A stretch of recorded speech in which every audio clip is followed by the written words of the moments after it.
입시를 묻다. 피기맘.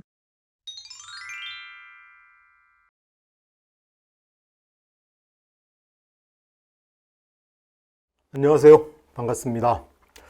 오늘은 슬기로운 중학 공부법 네 번째 시간입니다.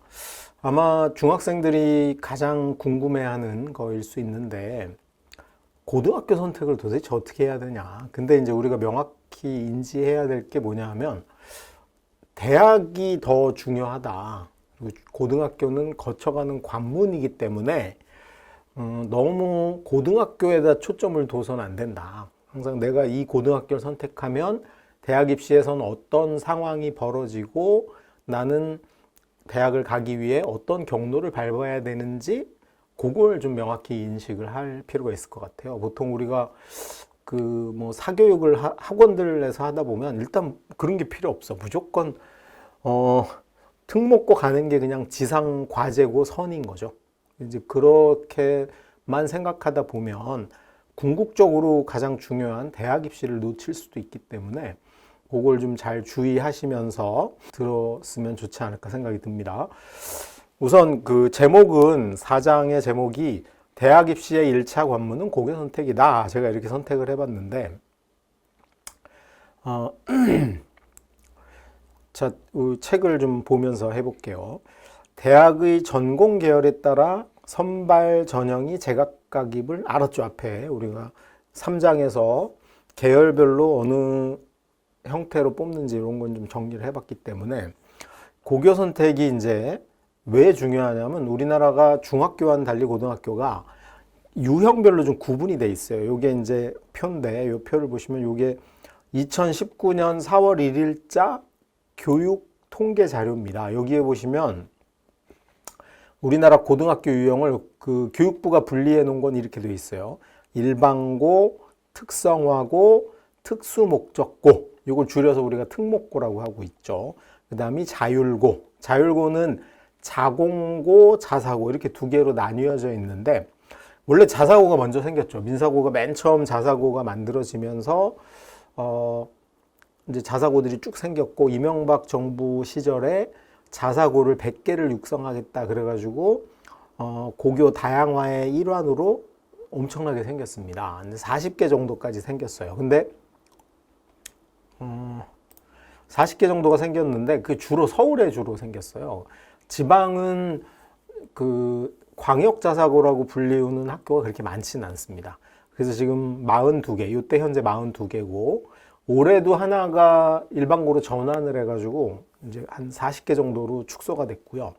이 자사고 42개에는 전국 자사고 10개하고 광역 자사고가 포함되어 있습니다. 그리고 이제 나중에 그러면 공립학교도 뭔가 자사고에 대항할 만한 그런 좀 선별된 특화된 고등학교를 만들어야 되지 않냐. 그래서 자공고라는 걸 만들었죠. 이게 자립형 공립고등학교. 그래서 지금 현재 112개가 운영 중에 있습니다. 요게 자율고고요. 그래서 우리가 대학 입시 결과 이런 거 볼 때 대학 당국이 발표하는 거에 보면 고교 유형별로 합격생 숫자 이런 걸 발표하는 대학이 있거든요. 거기 보면은 자율고라고 돼 있으면 이 두 개가 포함된 거고, 명확히 자사고라고 했으면 여기 42개만 포함하고 있다. 이걸 좀 잘 구분하셔야 될 것 같아요. 그런데 우리가 이제 중학교 때 가장 화두가 되는 게 특목고잖아요. 특목고가 현재로는 157개가 있는데 다 똑같지 않습니다. 특목고가 구성을 보면 일단 외국어고가 30개가 있고, 국제고가 7개가 있고, 영재고, 과고, 영재고 8개를 포함해서 과학고란 이름으로 28개 학교가 있습니다. 영재고가 8개고 과고가 20개가 있는 거죠. 그리고 과고는 지역별로 이 개수 제한이 있어요. 서울은 세종과고, 한성과고 2개가 있는 거고, 가장 지금 불합리한 게 경기도가 과고가 너무 적다는 거죠. 경기도에 경기 북과고 하나가 있어요. 그래서 이 서울시 인구보다 많은 학생들이 경기도가 진짜 과고 가기에 가장 치열한 전쟁을 벌이고 있는 셈이고, 그래서 28개, 그 다음에 예술고도 특목고에 들어갑니다. 선화예고, 서울예고, 이런 학교들이, 국악고, 이런 학교들이 특목고에 들어가고요. 그 다음이 체육고, 각 시도마다 있는 체육고가 16개가 역시 특목고에 들어가고, 그 다음에 특목고 인원 중에 가장 많은 거는 대학 입시랑 무관한 마이스터고라고 하는 겁니다. 이게 이제 그 이명박 정부 시절에 자사고 정책하고 해가지고 너무 특정한 학교에 유리하게 가는 거 아니냐 입시가. 그래서 그런 반대 여론을 좀 무마하기 위해서 특성화고에서도 특목고를 만들자. 그래가지고 전국에 현재 47개의 마이스터고가 지정이 돼 있습니다. 근데 마이스터고는 뭐 취업률도 거의 되게 높고, 그 다음에 그 진로가 되게 분명한 거죠. 뭐 항공 마이스터고를 나오면 이제 공군사관학교 나오면 조종사가 되지만 여기는 정비사가 되는 거죠. 그래서 100% 군대 하사관으로 들어가서 거기서 이제 항공 정비를 배우고 졸업하면은 뭐 대한항공이나 이런 데 취업할 수 있는, 그래서 일찌감치 자기 그 진로 비전을 대학이 아니고 다른 걸로 둔 학생들이 가는 마이스터고가 47개고 943명이나 모집을 합니다. 그리고 실제 학생 수도 제일 많은 편이고요. 그래서 우리가 소위 알고 있는 사교육에서 막 강조하는 그 특목고라고 하는 건 외고 30개, 국제고 7개, 그 다음에 과학고 28개, 요까지다라고 이해하시면 될 것 같아요. 그 다음에 고교 유형별로 분석을 좀 해보겠습니다. 우선 외고나 과고로 대표되는 특목고죠. 특목고는 사실 중학생들한테 왜 로망이냐 하면 그 중학교 2학년 입장에서 5년 뒤에 있을 대학 입시의 영광을 위해 5년 전에 내가 미리 열심히 공부해야 된다. 전혀 설득력이 없죠. 왜냐하면 사실 어른들도 저도 나이가 꽤 먹었음에도 불구하고 5년 후를 대비해서 뭘 한다. 이게 쉽지 않은 거예요. 그러다 보니까 학생들이 당장 눈앞에 있는 성취 동기가 있어야지만 공부가 좀 동기가 발동하는 거야. 그러다 보니까 학부모님들이나 학원들에서 아이들한테 단기적 목표를 제시하기에는 가장 좋은 게 고등학교 입시죠. 그리고 실제로 한 10년 전만 해도 뭐 특목고나 자사고가 입시에서는 최강이었으니까 이제 그게 여전히 유지되고 있는 건데, 부모님 입장에서는 뭐 사춘기에 공부 안 하고 중학교 시험은 너무 쉬워서 엄마 나 올해인데 뭐 어떻게 해요? 뭐 이렇게 참 공부하라고 우기기도 애매한 상황이니까 뭐 대학 입시는 나중이고 일단 당장 중2 시기를 잘 보내야 돼. 중1 시기를 잘 보내야 돼. 그런 목적으로 야 일단 특목고.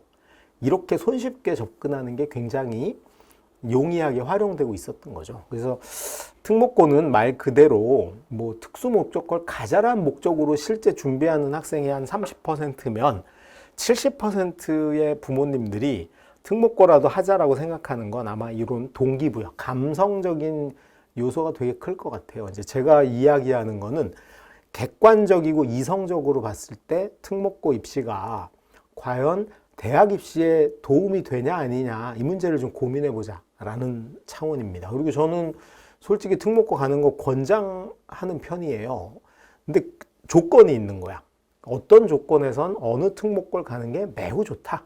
근데 반대의 경우도 있다. 이걸 좀 잘 구분해서 우리 부모님들이 먼저 이해를 하셔야지 될 것 같아요. 특목고는 말 그대로 특수 목적이 있어서 만들어진 학교입니다. 이 특수 목적은 이제 특성화고하고 약간 차이가 있는 거죠. 제일 먼저 생긴 특목고는 최고하고 예고입니다. 그래서 옛날부터 있었던 최고 예고는 당연히 일반고 가서 뭐 내가 발레를 하고 싶다 할 수 없죠. 미술을 하겠다 그러면 일반고 가가지고 그 국영수가를 다 하면서 할 수 없어. 그러니까 국영수 일반 과목을 좀 줄이고 미술을 특화하거나 음악을 특화하거나 국악을 특화하는 이런 학교들이 생겨났고 그게 인정이 된 거죠. 그래서 원래는 최고하고 예고를 중심으로 하다가 1988년이죠. 올림픽을 해야 되는데 통역사가 부족한 거야. 그때 뭐 이제 통역을 할 만한 인원이 뭐 대학교에서 그 언어를 전공하고 이런 친구들밖에 없잖아요. 그러니까 이제 긴급하게 정부에서 와 이거 빨리 육성을 해야 되겠다 이런 생각이 들어가지고 통역사들을 좀 많이 배출하는 게 우리나라 국제화하는 데 도움이 되겠다 이래가지고 급하게 외고를 만들었는데 그때는 외고가 아니고 그냥 각종 학교라는 개념으로 만들었습니다. 그래서 이제 완전히 인가된 정식 특목고 이런 게 아니고 그냥 각종 학교였죠. 그래서 1992년에 그 대원외고가 최초로 대원 외국어 고등학교로 되기 이전에는 이렇게 그냥 외국어 학교라고 인가가 났었어요. 그렇게 이제 만들어진 게 외고입니다. 근데 그 중학생 입장에서는 이때만 해도 과거도 뭐 별로 없었고요. 그 다음에 예체능을 제외하고는 고등학교 내에서 자기 우위를 보일 만한 학교가 외고밖에 없는 거야. 그래서 정식으로 대원외고가 인가받은 후에는 정말 대치동이나 뭐 강동, 송파 이런 강남 3개구를 중심으로 엄청난 특목고 열풍이 붑니다. 이때 이 대원외고를 중심으로 외고 열풍에 의해서 만들어진 게 대치동 학원가라고 보시면 맞습니다. 그래서 지금은 벌써 몇 년이야? 거의 30년 됐네요. 그러니까 지금 이제 대치동으로 나중에 들어오셔서 이제 아이들을 키우고 계신 분들은 이해를 못 하겠지만 요때 30년 전 92년에 대원외고 생기면서 이제 폭발적으로 특목고 수요가 생기면서 보습학원이라는 게 어마어마하게 등장을 합니다. 그래서 무조건 특목고 가려면 대치동 가야 된다 이런 게 이제 대치동의 학원가 전성기를 만든 그 시기라고 보시면 맞을 것 같고요. 그래서 외고가 생기고 나서 근데 이제 문제 제기가 된 거죠.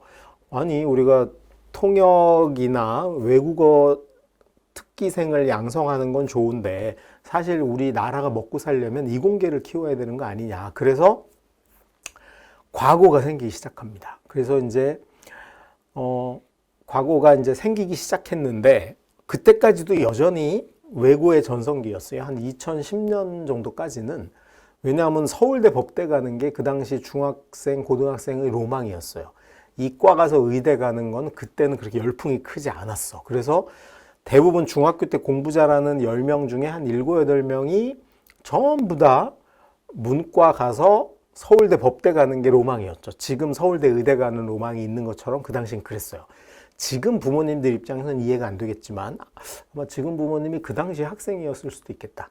그래서 이 열풍에 의해 가지고 막 외고들이 선풍적으로 인기를 끕니다. 대원외고, 뭐 한영외고, 명덕외고, 대일외고 이 네 개의 외고를 주축으로 지역마다 외고가 득세를 하고 그 다음에 이제 휘문고 같은 경우도 옛날에 요 당시만 해도요 문과가 훨씬 많았어요. 지금은 휘문고가 문과가 3반밖에 없이 완전히 이과 학교가 됐지만 요 당시 2010년대 당시만 해도 문과가 더 많았어. 이과가 한 4, 5반밖에 안 되고 문과가 훨씬 많았을 때입니다. 그러니까 얼마나 문과 전성기였는지를 알 수 있죠. 그래서 이제 과고가 본격적으로 시동을 걸기 시작합니다. 그리고 이제 2010년 넘어가면서 외고 입시 열풍이 너무 사교육에 크다. 그래서 사교육 비용을 좀 줄여야 된다. 이게 대통령 선거나 국회의원 선거에 주요 화두로 등장한 건 요 시기입니다. 그 전까지는 사교육에 대해서 뭐 공약으로 나오거나 이런 건 전혀 없었어요. 근데 사교육비가 너무나 증가하고 요때 이제 통계에 보면 막 18조, 20조 막 이랬거든요. 그래서 국가 경제가 엄청 흔들린다. 그래서 특히 IMF 때 국가 사교육비가 나라는 빚더미에 올랐고 아빠들은 전부 다 회사에서 쫓겨나고 뭐 자영업을 하니 많이 하고 있는 판국에 사교육이 막 20조까지 나온 거야. 그러니까 이제 난리가 난 거죠. 그래서 모든 대통령 선거, 국회의원 선거에서 사교육비를 줄인다가 화두가 됐어요. 그래서 이명박 대통령 시절에 외고를 죽여야 되겠다. 이제 이게 들기 시작해서 외고 입시를 없애기 시작합니다. 그래서 옛날에는 막 시험 봐서 뽑던 거, 국영수 필기 시험 봐서 뽑았거든요. 그걸 이제 없애고 서류만 보고 뽑고 뭐 영어 성적만 보고 뽑고 이렇게 이제 바뀌기 시작한 거죠.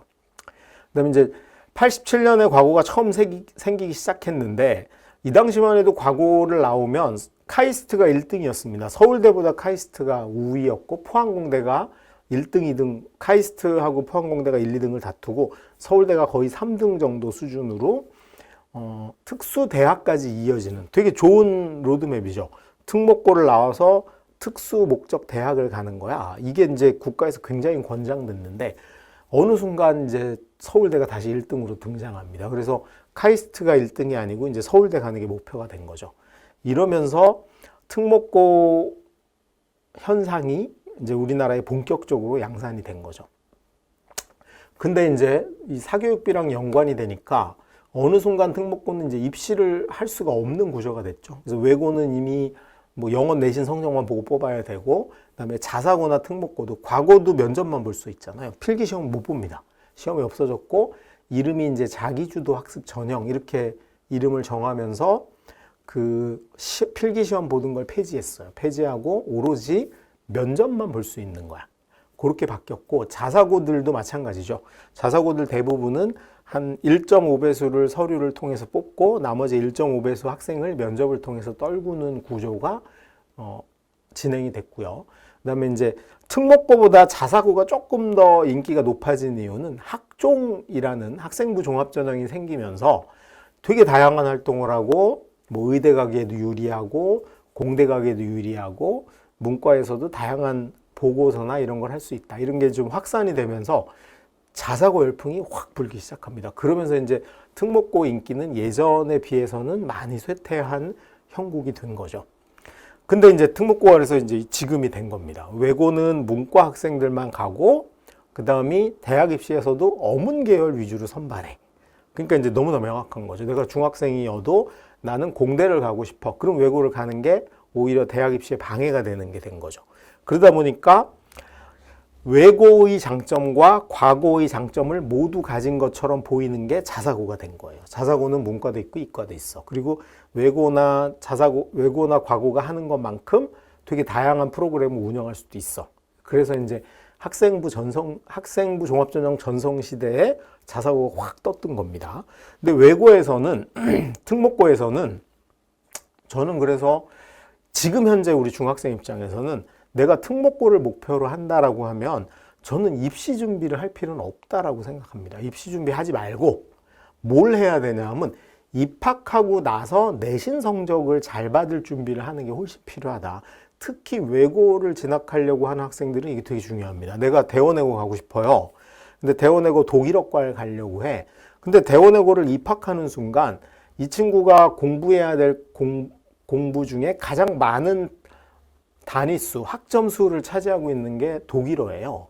그러니까 만약에 내가 대원외고 독일어과에 가고 싶으면 이 친구는 지금 대원외고 합격을 위한 준비보다는 오히려 독일어 공부에 치중을 해야 된다는 거야. 그래서 대원외고 독일어과에서 10등 안에 들어서 수시 학종으로 서울대를 갈 수 있어요. 그러니까 보통 학원들이 이야기하듯이 외고 입시 준비를 위해서 이런 입시를 대비합시다. 자소서 쓰는데 막 20시간씩 쓰고 면접 준비에 막 주 며칠씩 하는 이런 쓸데없는 짓을 하지 말고 내신 대비를 해야 된다. 이게 외고는 이게 너무나 명확합니다. 근데 그런 이유가 있어요. 지금 이게 2021년 작년이죠. 작년도 외고 경쟁률을 보면 대원외고가 1.25대 1입니다. 200명 모집에 249명이 냈어요. 그러니까 딱 49명 떨어지는 겁니다. 그러니까 이거를 이 입시를 위해서 예를 들어서 뭐 서류 준비에 자기소개서 내지는 학생부 관리하는데 시간을 엄청나게 쓴다. 이거는 솔직히 시간 낭비예요. 그 시간에 오히려 내가 대원외고 들어가서 하게 될 공부를 하는 게 맞다. 특히 외고를 목표로 한다는 건 자기 전공어가 있다는 얘기잖아요. 그래서 전공어 준비, 영어 준비, 그 다음에 외고끼리에서지만 어쨌든 정시까지를 고려한다면 수능 공부, 수학 공부를 조금 더 하는 게 현명하지, 그 외고 면접에 맞춰서 딱 준비를 한다거나 외고 서류 준비에 너무나 많은 시간을 뺏기는 건 제가 보기에는 과잉 투자, 좀 과몰입이다 이렇게 보입니다. 보시면 아시겠지만 외고들 경쟁률은 2대 1을 넘는 데가 거의 없을 정도입니다. 지방 외고들, 특히 성남 외고가 1.2대 1이고요. 고양 외고가 1.05대 1이었고 수원 외고가 좀 높은데 1.2입니다. 안양 외고는 이미 미달이죠. 0.92대 1이고 동두천 외고도 과천 외고도 미달 상태고 인천 외고 미달이고요.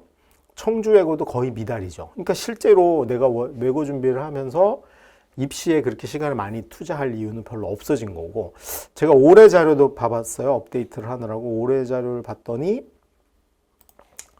올해 외고의 경우, 자, 이게 이제 서울권 외고인데 대원외고가 경쟁률이 약간 올라서 1.5대 1이 됐고요. 대일외고가 1.35대 1, 명덕외고가 1.19대 1이고 한영외고가 1.3대 1이고, 이제 국제고는 좀 다르지만 서울국제고가 1.6대 1이고 서울외고랑 이화외고는 미달이 됐습니다. 실제로 여기에 이게 정말 입시 준비하는 건 과잉이라고 생각이 들고, 대원외고 이제 과별로도 봤어요. 제가 이제 그 원서 접수한 데 가서 올해 경쟁률을 학과별로 봤더니 독일어과가 40명 모집에 61명 모집이야. 그러니까 실제 1.53대 1이고, 프랑스어과가 40명 모집에 60명 지원한 거예요. 스페인어과도 거의 비슷하죠. 아마 왜냐면 우리 중학생 입장에서는 내가 저기 외고 가가지고 무슨 전공을 하냐보다는 일단 대원외고 붙고 싶은 욕망이 크니까 경쟁률 보고 이렇게 약간 분산했다라는 느낌이 듭니다. 평균적으로 1.5대 1 정도를 구성하고 있습니다. 그 다음에 이제 나머지들 보니까 올해 수원외고가 약간 올라서 1.6대 1, 뭐 대원외고 대일외고 받고, 명동외고는 약간 떨어졌고요. 그 다음이 지방외고들 보면은 거의 뭐 1대 1에 붙어 있는 경기외고, 인천외고, 미추홀외고, 대전외고 이런 데는 거의 원서 내면 거의 붙는 구조고요. 그 다음이 이렇게 막 넘어가. 그 다음에 이제 완전 지방들이에요. 부산외고 1.01대 1, 200명 모집에 2명 오버했습니다. 그 다음에 부일외고는 딱 160명 모집에 160명 냈고, 제주외고가 80명 모집에 80 냈고, 경북외고가 100명 모집에 3명 모자랐고, 그래서 이제 지방들 보면은 대충 다 0몇 대 1이죠. 그러니까 실제로는 정말 외고 입시에 시간을 낭비하는 거 아니고 뭐 해야 된다. 들어가서 내신 잘할 준비를 하시는 게 외고에서 맞다라고 생각이 듭니다. 그래서 외고는 뭐 제가 더 이상 설명할 필요는 없을 것 같아요. 그 다음에 이제 효율성이 낮아지는 자사고. 왜 제가 효율성이 낮아졌다고 얘기를 했냐면, 자사고가 사실 가장 유리한 전형은 학생부 종합전형입니다. 근데 학생부 종합전형이 극단적으로 줄었어요. 그리고 대신에 학생부 교과전형하고 그 정시가 늘었어. 그러니까 자사고의 위력을 발휘하기가 뭐 좀 약해진 거죠. 그래서 그 자사고의 경쟁률은 지속적으로 좀 떨어지고 있는 셈입니다. 더군다나 지금 뭐 내년도 대선 결과에 영향을 받긴 하겠지만, 현재 교육부 입장은 자사고를 전부 다 일반고로 전환하겠다 이런 입장이기 때문에 뭐 선뜻 지원을 안 하는 추세도 좀 있는 것 같아요. 그래서 이제 2021년도 작년이죠. 자사고 경쟁률을 보면 외대부고가 2.4대 1, 민사고가 1.9대 1 정도를 유지했고요. 하나고가 1.9대 1, 그 다음에 상상고 남학생이 1.6, 여학생은 2.7, 청운고가 1.8, 하늘고가 이 전국 모집인데 주로 인천 학생들이 갑니다. 3.6대 1 정도, 포항제철고가 1.5, 광양제철고가 1.2대 1, 그 다음에 김천고 1.4대 1, 천안 북일고가 1.14대 1 정도예요. 그러니까 실제로 평균적으로는 1.9대 1 정도인데, 과거 뭐 3대 1, 4대 1 가던 것에 비하면 굉장히 낮아진 거죠. 왜냐하면 학생들 입장에서 어차피 상위권 대학은 정시로 가야 되는 게 너무나 명확하니까 오히려 그냥 일반고 가서 수능 준비하는 게 유리하지 않을까, 이런 추세가 좀 강화된 거라고 보여집니다.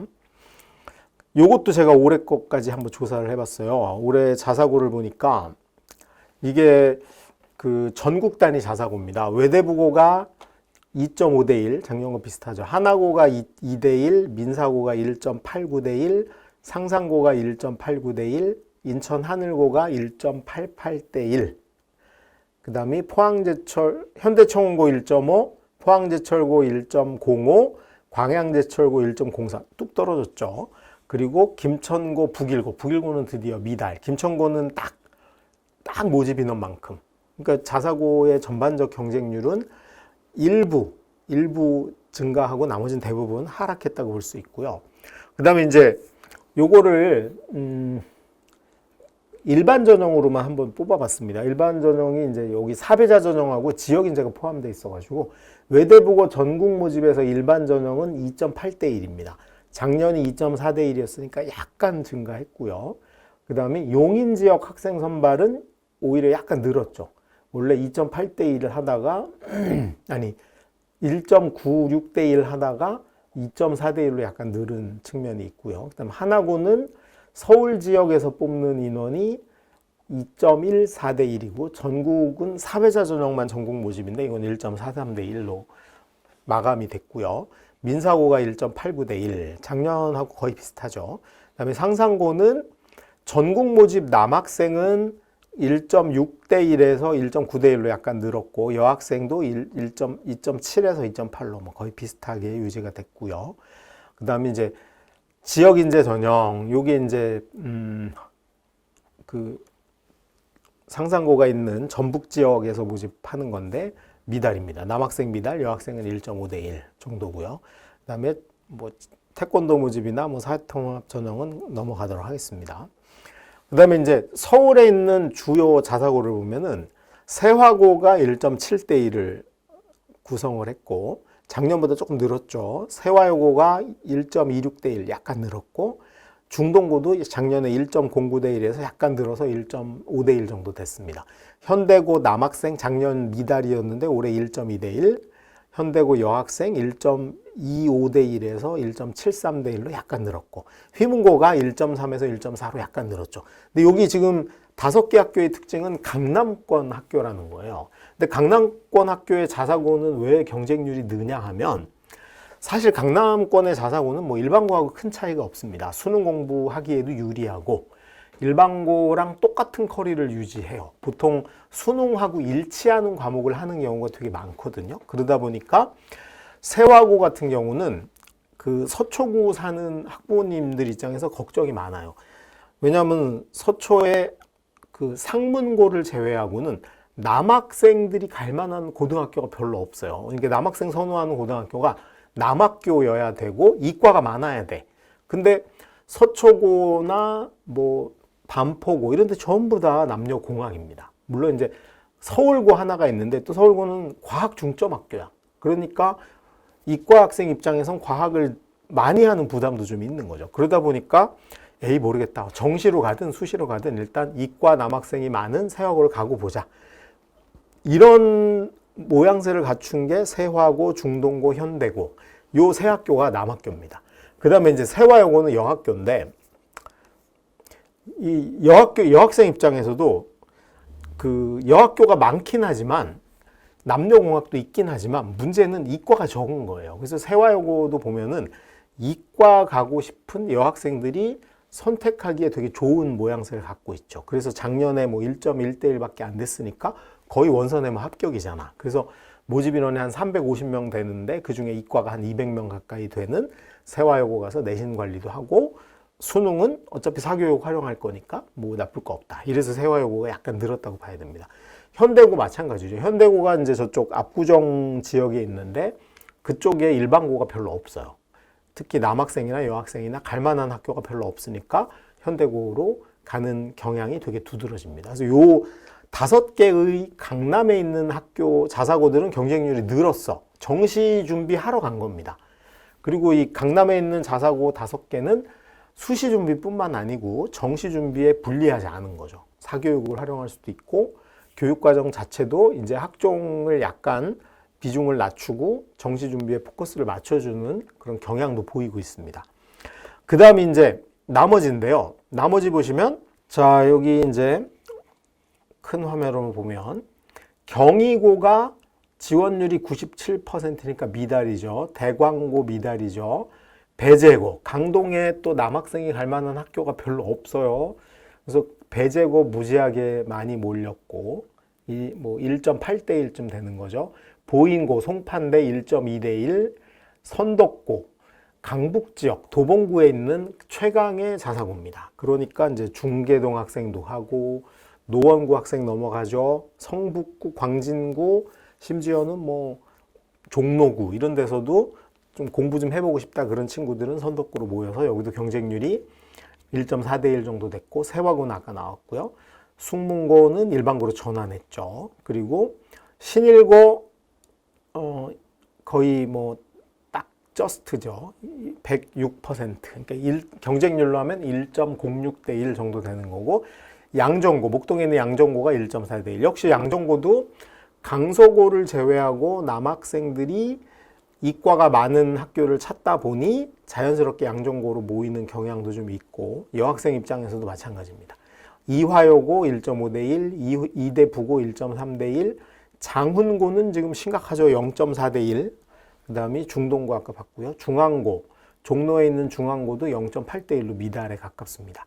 그래서 자사고들이 전국 자사고 중에도 일부, 그러니까 수능 공부하는데 부담이 안 된다. 수능 공부하는데 오히려 유리할 수도 있다라고 판단하는 학교들은 이렇게 경쟁률이 높아지거나 아니면 유지를 하고 있지만, 나머지 너무 학종 중심이거나 수능 공부에 좀 불리하다 싶은 학교들은 오히려 경쟁률이 줄고 있다. 이게 되게 중요한 추세입니다. 그래서 그러니까 여기 지금 특목고랑 우리가 자사고까지 보니까 고교 선택의 1번의 원칙은 지금 현재 중학생들 입장에서는 수능 공부에 누가 더 유리하냐가 1번의 판단 기준이 아닐까, 이런 생각이 좀 듭니다.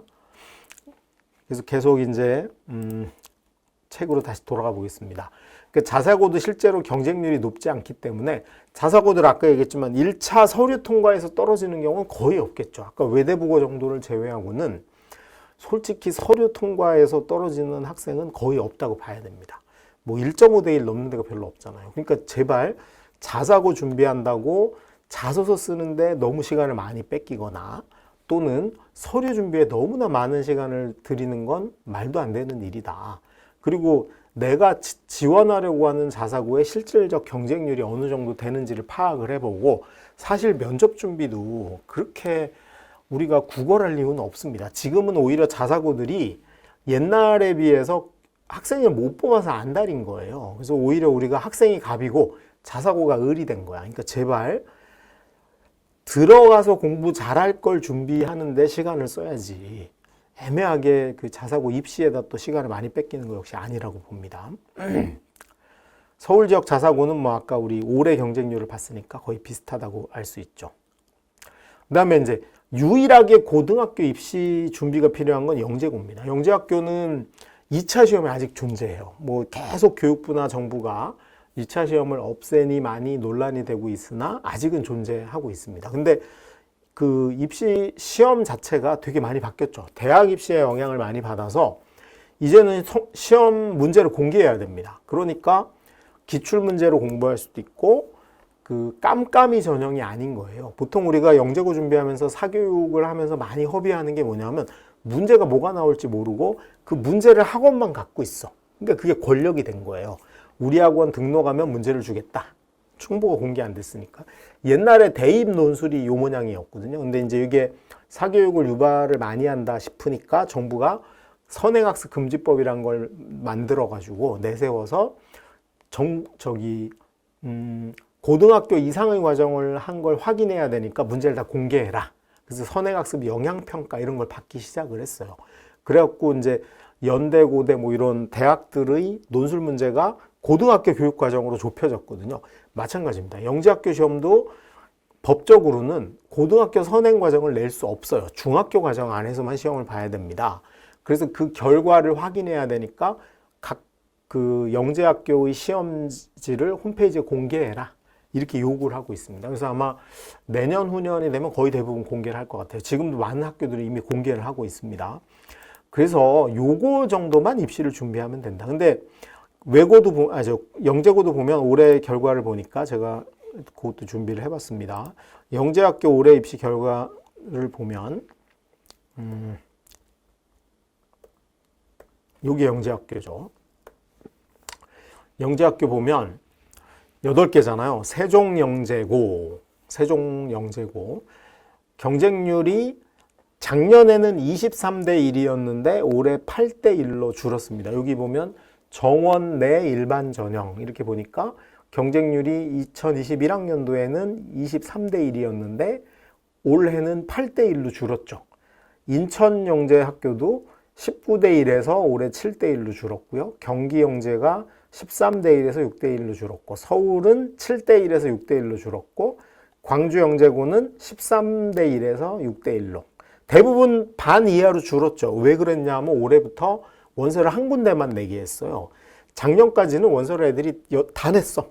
그러다 보니까 경쟁률이 막 중복 지원인 거죠. 마치 우리가 수시 모집에서 6개 원서 낼 수 있는 것처럼 여기도 막 여러 군데를 낼 수 있었어요. 그래서 중복 지원이 되니까 엄청나게 세 보이는 거야. 근데 이제 정부가 이걸 금지시킨 거죠. 그래가지고 한 군데만 내게 됐어. 그래서 이제 경쟁률은 평균적으로 6대 1 정도가 됐습니다. 올해 여기 아래 보시면은 평균 경쟁률 정원 내 모집 6대 1이 됐죠. 근데 1단계에서 보통 2배수나 3배수를 뽑으니까 저거는 실제로는 경쟁률은 2대 1 정도라고 봐야 됩니다. 그래서 그 정도 배수로 뽑은 아이들이 2차 시험을 봐가지고 이제 최종 면접 대상자 또는 우선 선발 대상자가 선정이 되는 거예요.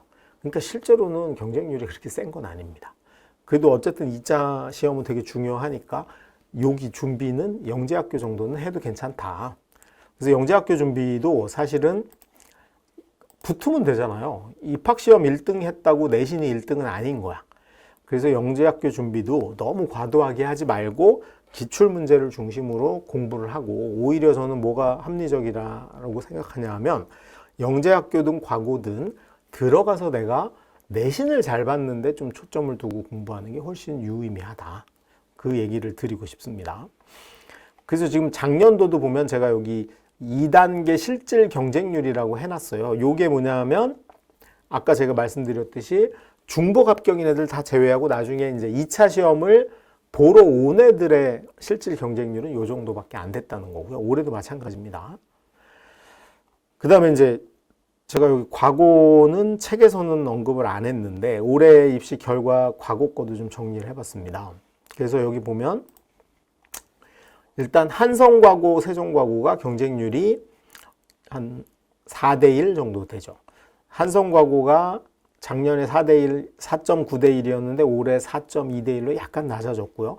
112명 모집에 472명이 지원한 거고요.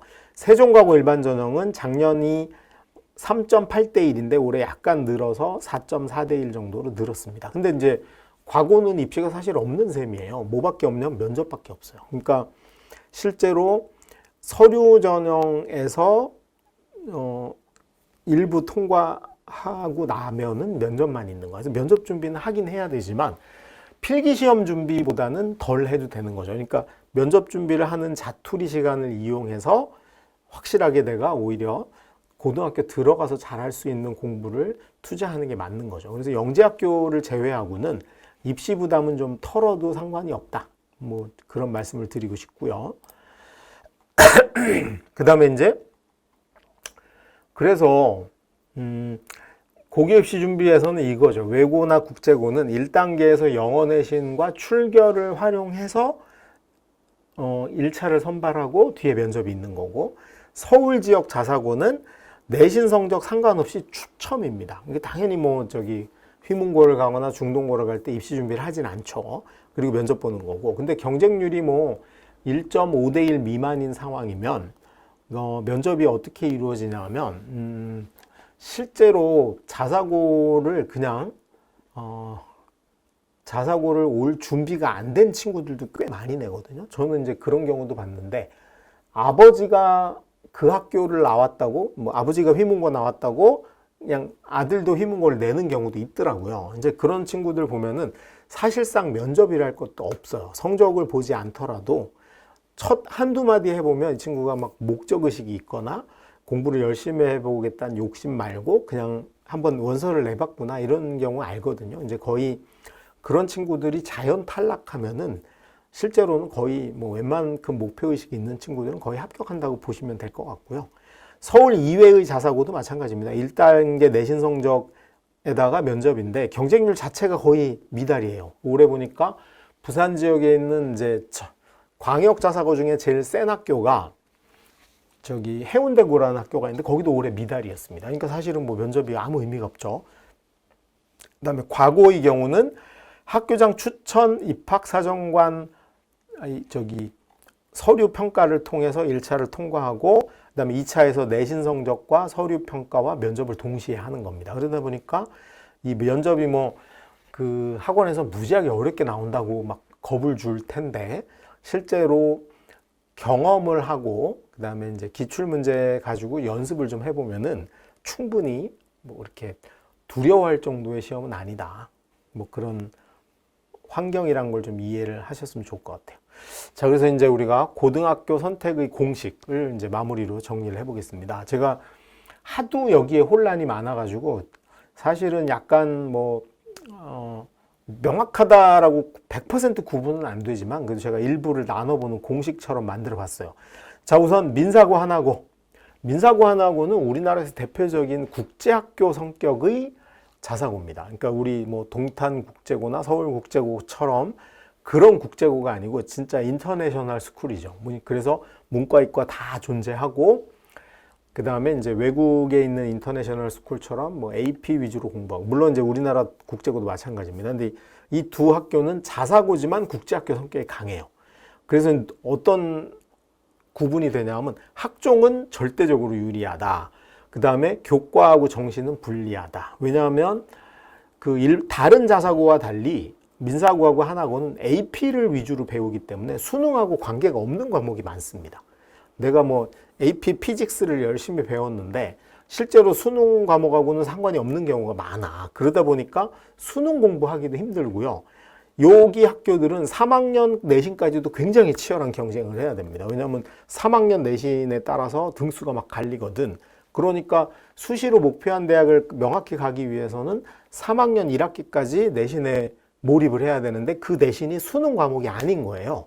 그러다 보니까 자기가 갖고 있는 실력에 비해서 수능 성적이 안 좋게 나오는 경우가 많습니다. 그래서 그 민사고나 하나고를 가는 친구는 명확히 목표가 분명해야 됩니다. 나는 학종으로 대학 입시를 끝내야 되겠다. 그래서 고등학교 다니는 기간 자율적으로 공부하고 외국식 공부 학습을 하면서 대학은 잘 가든 못 가든 학종으로 끝내야 된다. 이게 목표가 명확한 친구들만 민사고나 하나고를 가야 됩니다. 그 다음이 영재학교나 과고. 학종에 극단적으로 유리하죠. 왜냐하면 그 영재학교나 과고는 과거에는 특기자 전형이란 걸로 뽑았는데 이제 특기자 전형이 없어졌거든요. 그러니까 특기자 전형이 없어지고 대신에 그 특기자 전형의 인원을 전부 다 학종이 포함을 했어요. 그래서 서울대 같은 경우 이과 모집 인원의 한 50% 정도는 영재고나 과고 학생 위주로 뽑아줍니다. 그래서 학종에서는 극단적으로 유리하고 또 한 가지 유리한 게 뭐냐면 학종만으로 뽑는 특수 목적 대학이 영재고 과고 학생들을 위해서는 준비가 돼 있죠. 그게 카이스트, 포항공대, 이번에 한전공대도 생겼죠. 한전공대, 유니스트, 지스트, 디지스트 6개의 특수 목적 대학이 있어서 영재고나 과고를 진학하게 되면 사실상 뭐 거의 전교 꼴찌 수준이 아니면은 뭐 여기 정도까지 가거나 아니면은 이 특수 목적 대학하고 거의 동급인 연대 고대까지는 갈 수 있어. 그래서 여기는 극단적으로 학종이 유리한 거고 교과 전형은 애초에 원서를 쓸 수도 없어요. 더군다나 정시는 아예 수능 공부를 안 하거든요, 얘네는. 그러니까 그 영재고 과고를 가면 오로지 대학 입시는 학종밖에 없다. 그걸 꼭 명심하시고 가시면 큰 문제는 없다. 이렇게 보시면 될 것 같아요. 그 다음에 이제 전국 단위 자사고입니다. 아까 민사고나 하나고를 제외한 나머지 8개죠. 예를 들면 외대부고, 상상고, 하늘고, 북일고, 뭐 광양제철고 이런 학교들은 일반고하고 커리큘럼이 많이 흡사해졌습니다. 왜냐하면 정시가 늘어나니까 그 학생들이 대학을 잘 가야 되는데 3학년 때는 거의 정시 위주로 수능 위주로 운영을 하고요. 그 다음이 2학년 때도 그 활동을 많이 줄여줬어요. 옛날에는 뭐 외대부 같은 경우 동아리 5개씩 했거든요. 요즘은 딱 하나만 합니다. 학생부의 기록도 1개밖에 안 되고, 그 다음에 이제 상상고 같은 경우가 운영하든 뭐 영어 책 많이 읽기, 독서 50권 하기 이런 프로그램도 실제로는 수능 공부 부담이 생기니까 약간 줄어드는 추세고 아마 제가 보기에는 조만간 없어질 확률도 높다고 보입니다. 그래서 이 전국 단위 나머지 자사고는 사실은 가셔도 상관은 없으나 요건 알고 간다. 학종에는 매우 유리하다. 그 분명합니다. 교과 전형은 아예 불가한 거고 정시는 학교의 영향이 아니고 개인 역량이다.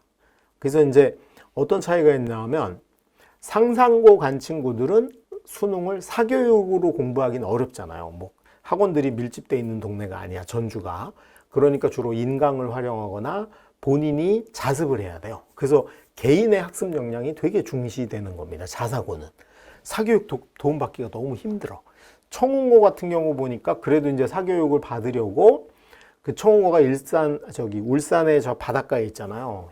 현대 도시 안쪽에 있어요.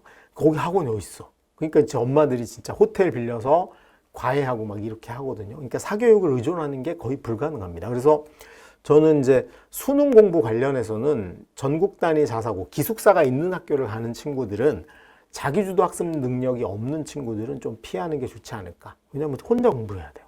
그래서 이 친구들은 학종은 유리하고 교과는 절대적으로 불리하고 정시는 개인 역량에 맡겨져 있다. 이렇게 보시고 고교 선택에 참고를 하시면 될 것 같아요.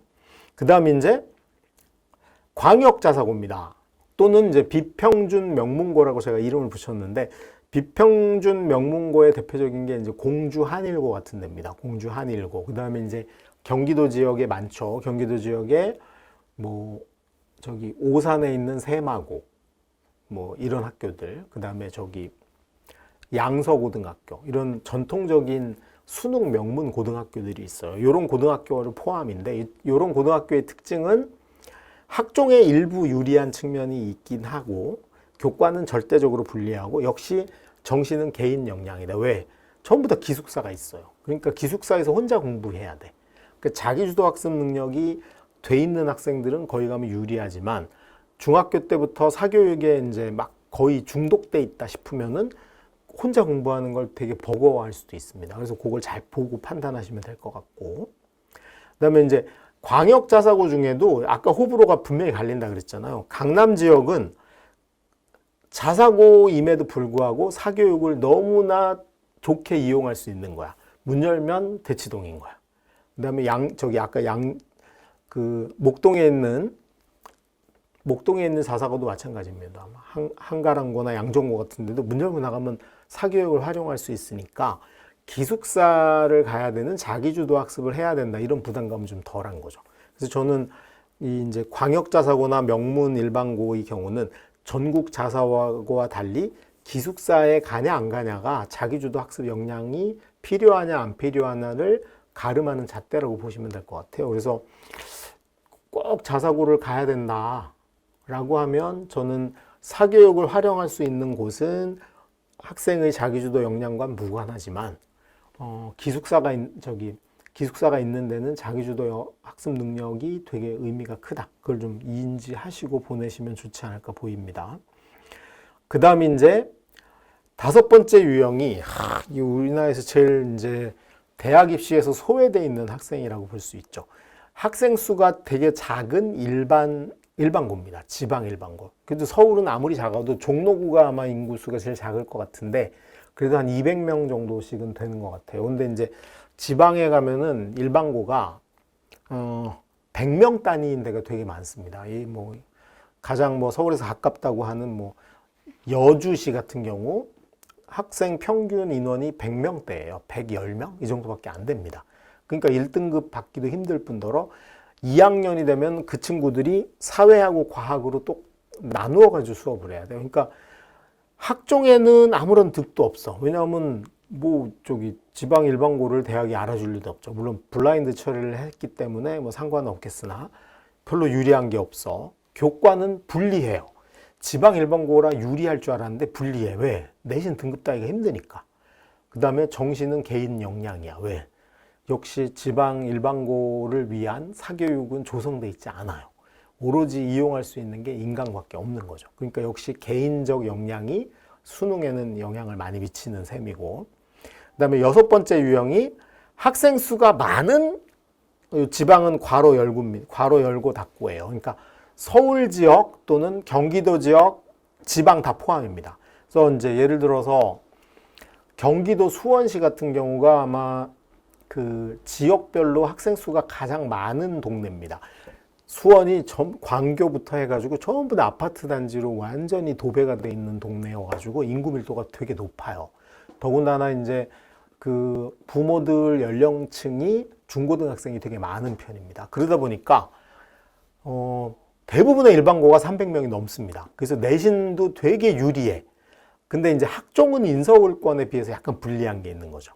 학종은 약간 불리하고 교과 전형은 절대적으로 유리하고 정시는 역시 개인 역량입니다. 여전히 이제 요런 그 버블 세븐 지역, 소위 우리가 사교육 밀집 지역을 제외하고는 수능 사교육이 제대로 진행되고 있는 곳은 별로 없기 때문에 정시는 역시 개인 역량에 의존을 많이 하는 편이고, 그래서 이제 학생 수가 많은 일반고 학생들이 주로 여전히 정시가 늘어났음에도 불구하고 수시로 대학을 가야 되겠다라고 생각을 하는 경우가 많죠. 그게 좀 안타까운 측면이 있습니다.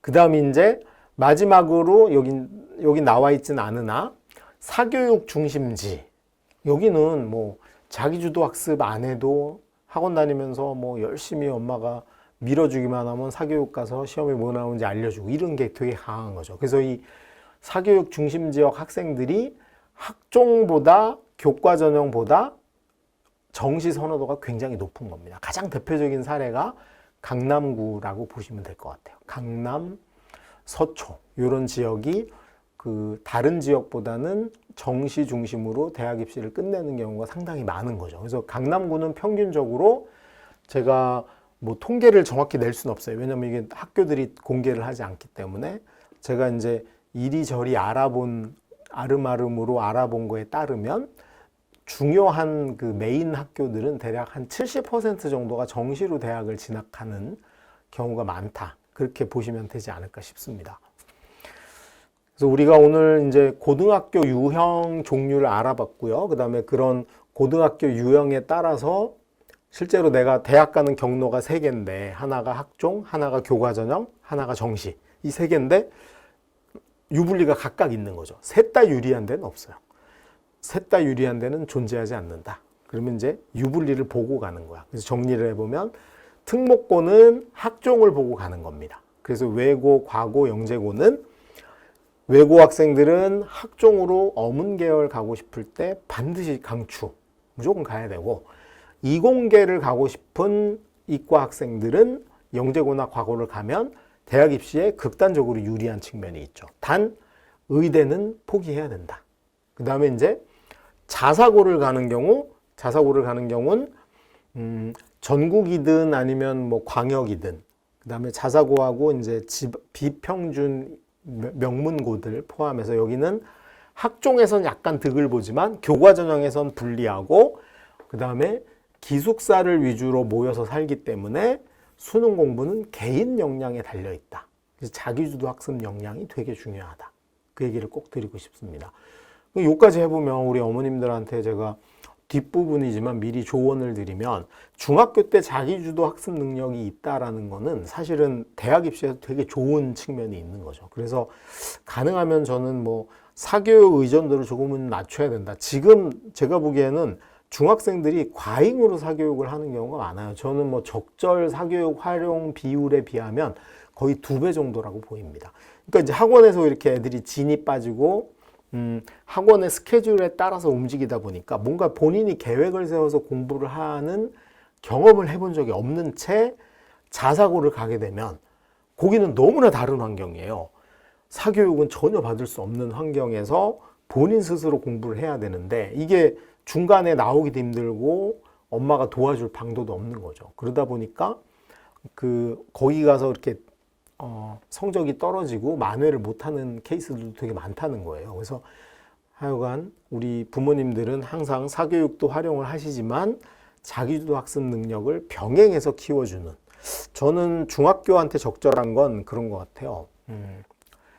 학원을 3시간 다녔어. 그럼 적어도 자기 스스로 공부하는 시간이 3시간에서 5시간 정도는 돼야 된다. 적절한 게 배운 걸 익히는데 한 2배 정도 시간을 쓰는 게 제일 적절한 거거든요. 근데 이제 고등학생이 되면 고3들은 대부분 학원 3시간 가면 6시간 자기 공부합니다. 근데 중학생은 아직 그러기엔 좀 자기를 통제하는 능력이 부족하니 적어도 3시간을 학원 다녔으면 자기 공부 3시간 정도는 하게 1대1 비율 정도는 맞춰주시는 게 좋다. 그런 말씀을 드리면서 오늘 여기 마치고요. 다음부터 이제 본격적으로 이제 대학 입시에 본격적으로 들어갑니다. 그래서 이제 수시 정시부터 이제 꼼꼼하게 좀 따져보는 시간을 갖도록 하겠습니다. 네, 뭐 올해 고3들 통합 수능으로 혼란스럽고, 그다음에 이제 올해 고3 형들이 처음으로 통합 수능 보고 학종 줄고 정시 40% 느는 첫 세대였거든요. 그래서 그 형들이 혼란을 겪은 걸 우리는 지금 중3은 3년 후에, 중2는 4년 후에 겪는 거니까 되게 입시는 안정적이 되어 있을 거예요. 그래서 이제 그런 통계도 보고 안정적으로 대학 입시를 치를 수는 있습니다. 그래서 오로지 이제 중학생들은 나만 준비를 잘하면 된다, 이런 생각을 가지고 이렇게 제도의 혼란은 좀 덜 할 수 있다. 그건 좀 장점인 것 같아요. 네, 감사합니다. 마치겠습니다.